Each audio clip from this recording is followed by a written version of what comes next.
Hey guys, welcome back to Riflemen Reloaded. Today's going to be a different episode. We're going to go on a rant.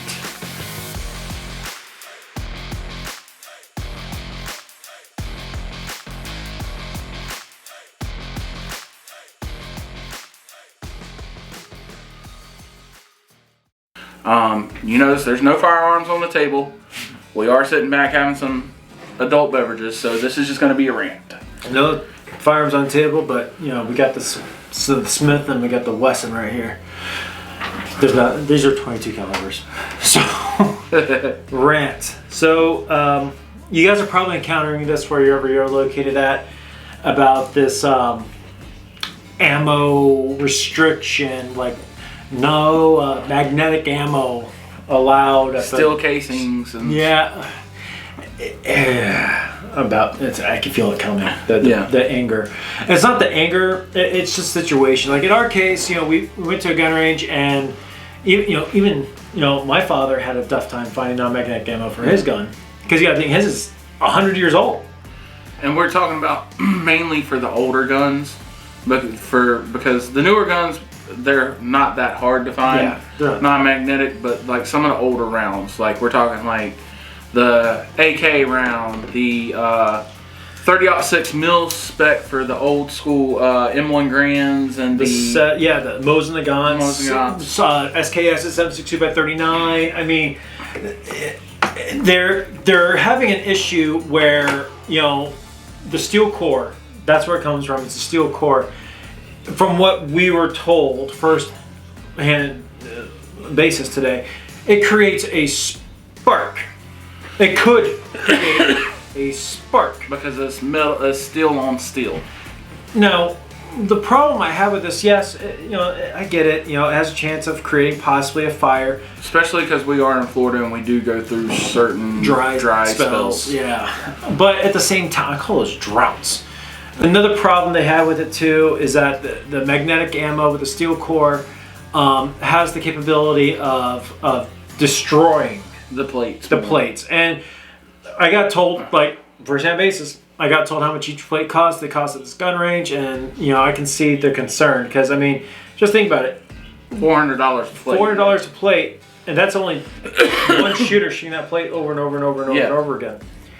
And it kind of sucks because a lot of these people, all these preppers or these collectors, they buy the surplus ammo, like you know who I'm talking about. They buy all this surplus ammo. They're not even able to utilize it, and it really does suck. I'm not gonna lie. It pisses me off because it's like, I remember when I had over 1,500 rounds of 7.62x39. That was all steel core. Yeah. And now you're forced to buy a different type of made round, and like for example, Academy for 7.62x39 for 120 rounds, it's $90. So if you have a standard capacity magazine for, let's say, an AK-47, and the reason why I have to say it like that is because YouTube gets all sensitive when you say 30 rounds, which is the standard capacity magazine with the AK. That's enough for 3 magazines. $90 for 3 magazines full of ammo. It's ridiculous. I thought it was a whole scam at first. I'm like, oh, they just want to sell you the premium there. Yeah. No. And also, I have this, and Georgie, the other guy that's on this channel, we had this talk before. If your gun is literally made to shoot brass, I would only, if it was my firearm, I only feed it brass. If your firearm was made like the SKS's and AKs to chew steel, give it steel. You know what I mean? And I am paying attention to everything, everybody. I'm just looking up pricing for steel. Yeah, like on Amazon, for one of the true steel plates like we shoot is roughly about $600 per plate. I mean, I can see where they would get upset about that because $400 a pop, and the 100-yard range has 1, 2, 3, 4, 5, 6. 6 total, yeah. And then the 200-yard range has 6. Don't know about the 770, but that's going to be another episode when we go try to qualify for that. But I can, in a way, I can understand where they're coming from, but in a way, it's like we have all these, I have to say, military aged weapons through the years that a lot of the older generation likes to shoot. And unfortunately, like Zach says, it's military surplus, so it's gonna have a steel core. I mean, these rifles were made for battle, and you do what you gotta do to get the bad guy down. I get the purpose of steel, and I know the performance ammunition, you know what I mean, like your top of the line ammo. Yeah, they're not magnetic, and it's easy. Pretty much what you would do, you take a magnet and you take your bullet, and your bullet has a bullet casing, so you only want to take the magnet to the bullet head itself. If it sticks, it's magnetic. You could grab. Do you have a magnet? I do. So this is a 7.62 by 39. This is your standard AK round. SKS round as well. And SKS. See, I'm gonna drop it. Does not stick. All right, now this is a 7.62 by 54 R.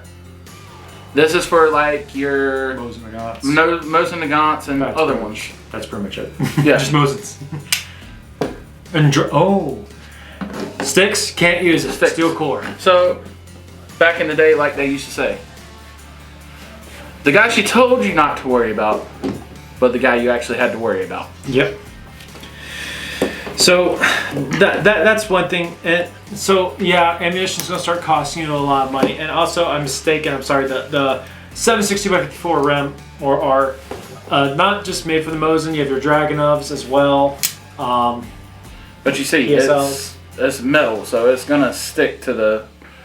But you only want to use the magnet on the bullet head itself. The core steel casing. Yeah. That's a strong magnet too, by the way. So just be prepared for that. That's why ranges are doing it, apparently. At least our range that we go to is an outdoor range. So I know indoor ranges have a whole different criteria. Yeah, you can't really do too much with the indoor ranges. That's why I have stopped. Because you're only getting about 50 yards. If you're at a good one, maybe 100. Maybe. But we rather go to the outdoor range because you're spaced out. You ain't got everybody on top of you. And like us, we film. So it's just easier for us to film than ass. And here's another thing. Like, let's get to, something that people do like talking about, which is like building their own AR platform rifle. Yes. I think that's great. I think it's amazing. I think when people say something like, oh, that's not a good enough product, you have to get this $300 product. When someone goes around and let's say you're building a rifle, and what's I like with the AR platform is that you can build as you go. Blue collar people might not have $1,200 to drop on one part. You know what I mean? Or a rifle. And that's not a bad thing, but it kind of sucks. But what they want to do is that they'll start building. Maybe this month I'll buy a barrel. Maybe the next month I'll buy, the barrel nut, etc., etc., etc. But let me tell you, build your shit the way that you want to build it, what you can afford. Everyone wants the most nicest of the nice. And let me tell you, let's talk about triggers real quick, okay? Yes. Okay. As you know, an AR-15 standard mil-spec trigger, cheap as shit. You can get one for like less than $30. Yep. Okay. Now, when you're talking about drop-in triggers and specialized triggers, whether it be a 3-gun or whether it be a 2-stage, super semi-automatic, which I can't wait to pick one up to see what that's all about. But anyways, you're paying. I think with these drop-in triggers, you're paying a premium for the conveniency. Does that make sense? Yes. You're not holding things down. Like when I have to put a trigger job in that's not a drop-in trigger, I actually used to help me. I put a what do you call that damn thing? The thing that the dowel pins. Yes, I use a pin to hold my trigger in till I get the actual pin and push it in. You know what I mean? I think drop-in triggers are great. This is no ill will. Do I find them ridiculously expensive? Like majorly. For example, PSA has a 2-stage trigger, not a drop-in, right? You literally have to put it together yourself. Mm-hmm. But as long as you with the 18.3. Yes, as long as you follow the directions. There's a couple guys out on YouTube that have theirs. Yeah. That I went when I put mine in, because I put 2 in. I built one for me and I built one for my father. and I both put 2-stage trigger PSAs in there. So just a comparison. The Geisler Stage 2, the 2-stage trigger. Or Gisley, however you want to call it. I call it Gazelle. Yes. $177.99 for their 2-stage trigger. And that's not even a drop-in. That's not even a drop-in. My Palmetto State 2-stage, the Nickel Baron. Yeah, Nickel Baron, yeah. Trigger assembly. It's not a drop-in either. $79.99. And if you go out onto some of the YouTube channels of people like me that have the PSA versus the Geisley or however you pronounce it. I like calling it Gazelle because I think of Lion King. They chose to switch out for the Palmetto State Armory because it held up better. And I mean, I'm not kicking you, Geisley or Geisler, Gazelle, whatever you are. Gazelle. I'm not kicking you. I mean, you probably make good stuff, but Palmetto State has a really good trigger. I have no doubt that, and it's not just Gazelle that we're going after. We're going CMM also makes triggers too. I mean, here's the thing. It will work. Great. They're probably well quality products. We're not slamming that. What we're talking about is that affordability. Okay? And affordability to where the product is still good. Yeah. Now understand, let's say going on eBay or Amazon, and if Amazon ever sold these, and ordering let's say a 2-stage trigger, I get it. Yeah. You know what I mean? It might fucking snap after you pull the trigger. We don't know, but get a reputable company. Yeah. You don't have to get the nice of the nice. Rise Armament. I have my whole I know Rise build kit. Yeah. My pins and all that. Oh, Rise is great. Yeah. I have their kit in my thing, but not their trigger. Their drop-in trigger for a 2-stage, you're roughly looking at $231, and that's a drop-in plug and play basically. Yeah, and that's the thing. You're dropping in the trigger. You're literally dropping it in and putting I think it's Rise that has the anti-walk pins. Yes. Correct me if I'm wrong. And that's a different install process, but it's still really freaking simple. Yes. You pay for the convenience of it, and honestly, it's like. To me, it's not worth it. No. I'd rather get something that has outstanding reviews, is well made, well machined, preferably made in America. You know what I mean? And it performs flawlessly. Now, if I had all the money in the world, I can get on my tower and say, oh, you need this and this and this and this and this and this. Realistically, it's not the case for everybody. I mean, just going through. I mean, I like I said, I'm not ignoring anybody. I'm just. While we're talking, I'm looking at the prices. That way I can show you a comparison. And yes, PSA, we're going to tag you in all this because we do use a lot of your equipment. So y'all been good to us. Just like, for instance, like Timini, is that how you pronounce it? Timini. They're dropping stage triggers almost $260. And just letting you know, for people who do build their own ARs and AR platforms, that's a damn good AR-10 upper receiver. And we're not trying to kick nobody here. We're just trying to state the fact of get what you can afford. Yeah, and expensive may not be better. And here's the thing. Just because you have expensive parts doesn't make you a better marksman. It does help, you know what I mean? But if you don't know how to shoot the broadside of a barn, then it ain't gonna help you. It ain't gonna help. No, there's one optic that apparently I saw this before. It's like the optic literally pinpoint exactly where you need to shoot to make your target. But it's not. You can't buy it at Walmart. You know what I mean? No, you're looking at about $2,000 to $3,000. Yeah, I mean, I think that's cool as shit. I think it's great for the long distance shooters, but it takes the fun out of it though. If you really think about it, you have a computer doing all your work for you. It's kind of like driving. You know what I mean? It's like a Tesla. I was going to compare with manual to automatic transmission, but okay. It's like a Tesla. They look good, but you don't want to get caught dead driving one. I'm pretty sure they said that about a lot of things in Bangkok. So, that's something I want to make crystal clear. I'm tired of seeing, I'm tired of hearing it. And, we're at least I'm on the forums too. I'm seeing people get trolled for this kind of shit. And first of all, if you're already making a mistake of telling the world what you got. Yeah. That's just my personal opinion. But I'm looking at these comments, I'm like, man, you kind of asked for it. Yeah. Now, honestly, when you build your own AR platform, there's 3 things, and everybody who owns an AR will agree with this. 3 things you don't ever go cheap on. This means spending extra money. First thing, your barrel. Second thing, your bolt carrier group. And third thing, your optic. Now, it doesn't mean... There's one more. What's one? What's the other one? The 4th one? Yeah. And I take, because I had this happen, and you were there when I had to put a new one in.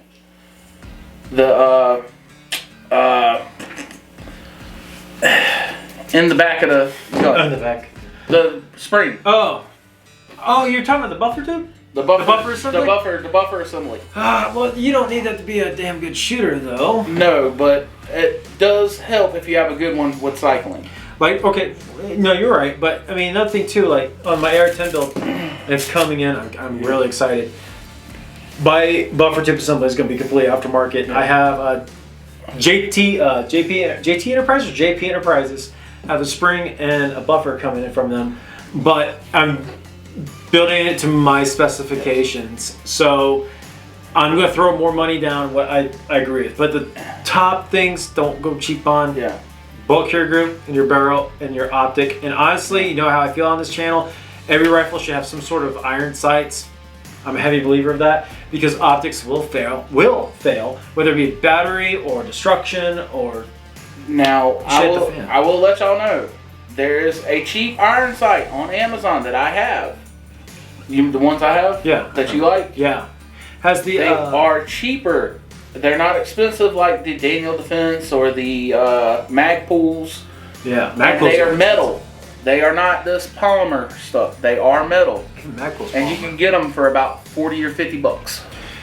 And I know, it's hard to find gun parts on Amazon because Amazon believes in a certain standard of who they want to sell and what they want to sell. But you can get your Picatinny rail stuff for your locks. Oh yeah. You can get your iron sights. You get your basic accessories. And you can get scopes and stuff on there. And red dots. Yes, speaking of which, that's another thing too. Okay, let's talk about optics, okay? So I do believe more money should go towards your optic. Now, for example, I have optic in mind that I would love to get, but it's way too much money, which was the VCOG from Trijicon. Yes. I saw that thing, I was like, oh, that's awesome. I saw the price tag, I'm like, that ain't gonna happen. Yeah, they're about what, $2 grand? 2,200. Yes. So I'm gonna have to probably switch what I would like to something a little bit more of my affordability. And so far, I'm looking at they have a Trijicon 1x8 LVPO, and then there's a 6 hour that I'm thinking about getting. I'm still doing the research on the pros and cons of each one because they're around the same price point. And 6 hour products are great. Yeah. I have certain issues with them. Yes. It's fine. Like our government deal. Yes. I have I have 2 different ARs. I'm gonna let you know that right now. One of them is different than the other one.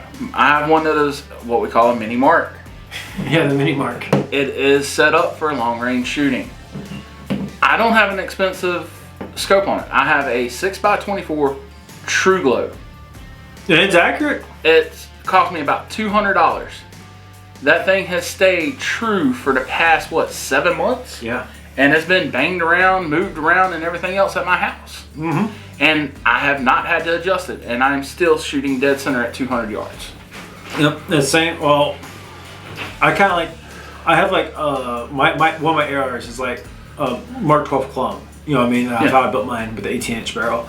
And on that one, I don't even have a scope per se. I have a red dot with a magnifying device. And he's hitting dead center at 200 yards. Let me just tell y'all that every time. And that's with the standard mil-spec trigger as well. So just don't think better the equipment, better your standards are going to be with marksmanship. I went to CMP back in July. Was it July? No, it was September. Yeah. I went to CMP with my brother, and you want to talk about marksmanship? Go there, because you actually have to get qualified. Yeah, you have to qualify. You have to qualify 100, 200, 300, 400, all the way up to 600.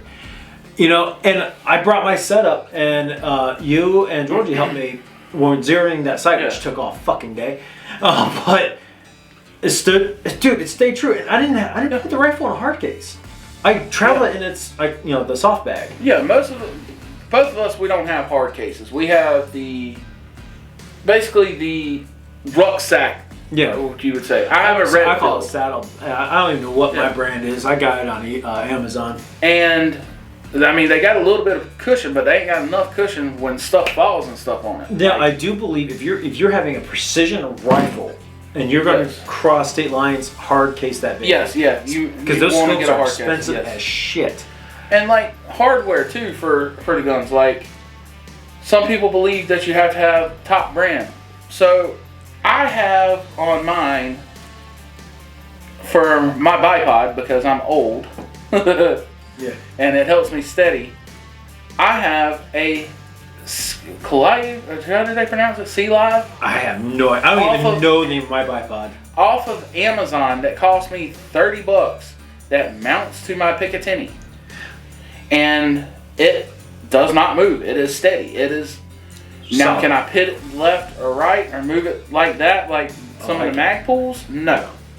But why do I need that? Like, if I'm stationary and I'm shooting like this, I don't want it to move. I don't want it to cock to the side or this side or turn left. Well, on the mag pool ones, you can disable that feature. Yeah, you can disable. But I see your point on that. Like, for example, on my bipod, I don't know what brand it is. I bought it at Academy.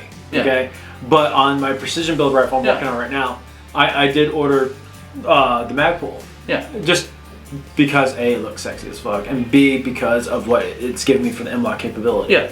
So the pricing wise. Oh, I do $90 for mine? Mine was, and y'all are gonna laugh at this, it's like $25 for my bipod. That's how much my bipod was on my and I put the same one on my dad's, and his is carbon fiber.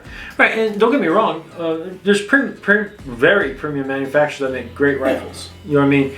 But and plus, like, you can go, like, I'm an Air Precision fanboy. I don't know. But building an AR from Air Precision, like the low receiver, receiver is going to be completely different, like, than your spikes.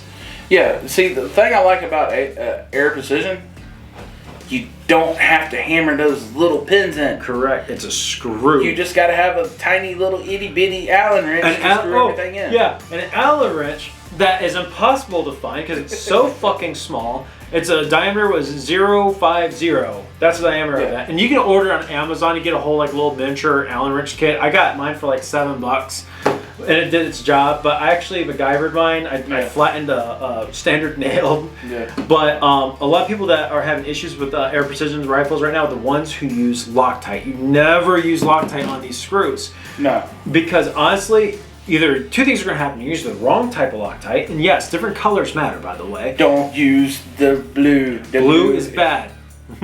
Never use under your gun. And the second thing is, you know, it's going to be, you have to heat it up to break it loose. Yeah, same way. I have a 1911, and I have to take it to a gunsmith, and she's going to have to heat it up because somebody Loctite the handle bolts in. The grip handles, yeah. The grip, because one of them is stripped out, and the grip sockets. That's what they are. Grip sockets. But luckily enough, she's going to be able to get them out without having to retap them, and I already have the new inserts to go in. So, but still, it's a pain in the ass. You can't do it at your home now. Yeah, I have to take it somewhere and pay probably about $100 to get it done. You know what that reminds me of? It reminds me of what's going on. I'm remodeling my master bathroom right now.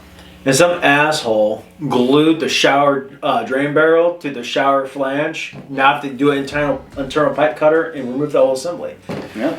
Instead of just easily being able to switch it out. So. Yeah. But what we're getting at is build it the way you want to build it. Don't have somebody in your ear saying, "Oh, you got to have the best of the best." No. You don't. You don't. And plus, shooting is a great way to, I look at it as releasing stress. It's a good way to release stress. It's a good way to get away from your wife.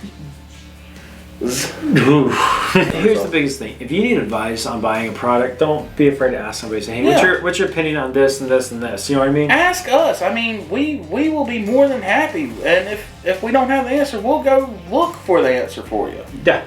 We're here to help y'all. We're like we said, we are beer budget, blue collared. I can't drink beer, so I'm drinking White Claw. That's a little bit more of a premium than beer. Yeah, but I mean, so there's a lot of new shooters out there. I mean, we're only getting older, and people get into shooting. So, but I have a friend who just picked up a firearm.